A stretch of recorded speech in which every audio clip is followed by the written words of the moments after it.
سیدنا علی رضی اللہ عنہ سے روایت ہے، ہم بقیع میں تھے۔ بقیع مدینہ منورہ کا قبرستان ہے، ایک جنازے کے ساتھ۔ اتنے میں رسول اللہ صلی اللہ علیہ وسلم تشریف لائے۔ آپ صلی اللہ علیہ وسلم بیٹھے، ہم آپ صلی اللہ علیہ وسلم کے گرد بیٹھے۔ آپ صلی اللہ علیہ وسلم کے پاس ایک چھڑی تھی۔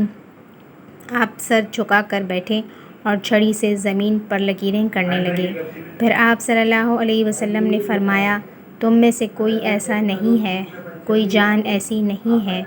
جس کا اللہ نے ٹھکانہ نہ لکھ دیا ہو جنت میں یا دوزخ میں، اور یہ نہ لکھ دیا ہو کہ وہ نیک بخت ہے یا بدبخت ہے۔ ایک شخص بولا، یا رسول اللہ، پھر ہم اپنے لکھے پر کیوں نہ بھروسہ کریں اور عمل کو چھوڑ دیں؟ یعنی تقدیر کے روبرو عمل کرنا ہے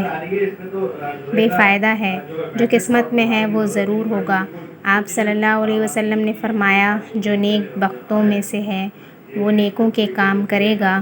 اور جو بدبختوں میں سے ہے وہ بدوں کے کام میں جلدی کرے گا، اور فرمایا، عمل کرو، ہر ایک کو آسانی دی گئی ہے، لیکن نیکوں کو آسان کیا جائے گا، اور نیکوں کے اعمال کرنا، اور بدوں کو آسان کیا جائے گا، بدوں کے اعمال کرنا۔ پھر آپ صلی اللہ علیہ وسلم نے یہ آیت پڑھی، سو جس نے خیرات کی اور ڈرا اور بہتر دین یعنی اسلام کو سچا جانا، سو اس پر ہم آسان کر دیں گے نیکی کرنا، اور جو بخیل ہو اور بے پرواہ بنا اور نیک دین کو اس نے جھوٹا جانا، تو ہم اس پر آسان کر دیں گے کفر کی سخت راہ۔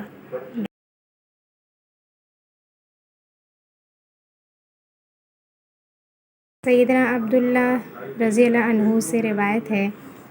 رسول اللہ صلی اللہ علیہ وسلم نے فرمایا، آپ صلی اللہ علیہ وسلم سچے ہیں، سچے کیے ہوئے۔ بے شک تم میں سے ہر ایک آدمی کا نطفہ اس کی ماں کے پیٹ میں 40 دن جمع رہتا ہے، پھر 40 دن میں لہو کی پھٹکی ہو جاتا ہے، پھر 40 دن میں گوشت کی بوٹی بن جاتا ہے، پھر اللہ تعالیٰ اس کی طرف فرشتے کو بھیجتا ہے، وہ اس میں روح پھونکتا ہے، اور 4 باتوں کا اس کو حکم ہوتا ہے کہ اس کی روزی لکھتا ہے، یعنی محتاج ہوگا یا مالدار، اور اس کی عمر لکھتا ہے کہ کتنا جیے گا، اور اس کے عمل لکھتا ہے کہ کیا کیا کرے گا، اور یہ لکھتا ہے کہ نیک بخت بہشتی ہوگا یا بدبخت دوزخی ہوگا۔ سو میں قسم کھاتا ہوں اس کی کہ جس کے سوا کوئی معبود نہیں، کہ بے شک تم لوگوں میں سے کوئی بہشتیوں کے کام کیا کرتا ہے، یہاں تک کہ اس میں اور بہشت میں ہاتھ بھر کا فرق رہ جاتا ہے، یعنی بہت قریب ہو جاتا ہے، پھر تقدیر کا لکھا اس پر غالب آ جاتا ہے، سو وہ دوزخیوں کے کام کرنے لگتا ہے، پھر دوزخ میں جاتا ہے، اور کوئی آدمی عمر بھر دوزخیوں کے کام کیا کرتا ہے، یہاں تک کہ دوزخ میں اور اس میں سوائے ایک ہاتھ بھر کے کچھ فرق نہیں رہتا، پھر تقدیر کا لکھا اس پر غالب آ جاتا ہے، سو بہشتیوں کے کام کرنے لگتا ہے، اور پھر بہشت میں چلا جاتا ہے۔